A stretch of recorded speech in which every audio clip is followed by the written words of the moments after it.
తెలంగాణ భక్తులకు తిరుమలలో ప్రాధాన్యం ఇవ్వాలని మంత్రులు ఎమ్మెల్యేలు ఇచ్చే లేఖలను తిరుమలలో అనుమతించాలని తెలంగాణ అటవీ పర్యావరణ దేవాదాయ శాఖ మంత్రి కొండ సురేఖ పేర్కొన్నారు.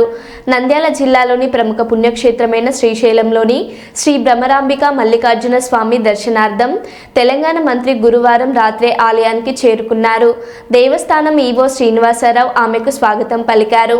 ఆమె కుటుంబ సభ్యులతో కలిసి శుక్రవారం ఉదయం మల్లికార్జున స్వామి వారిని దర్శించుకుని ప్రత్యేక పూజా కార్యక్రమాల్లో పాల్గొన్నారు.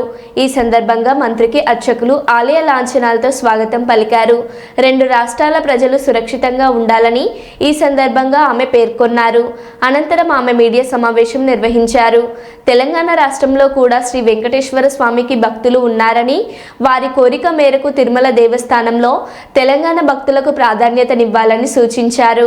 తెలంగాణ మంత్రులు ఎమ్మెల్యేలు ఇచ్చే సిఫారసు లేఖలను తిరుమలలో అనుమతించాలని డిమాండ్ చేశారు.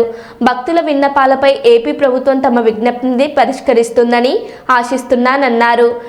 కాలనీ గుళ్ళ కోసం కానీ మాకు చాలా నిధులు వచ్చేవి. మరి అదే విధంగా మళ్ళీ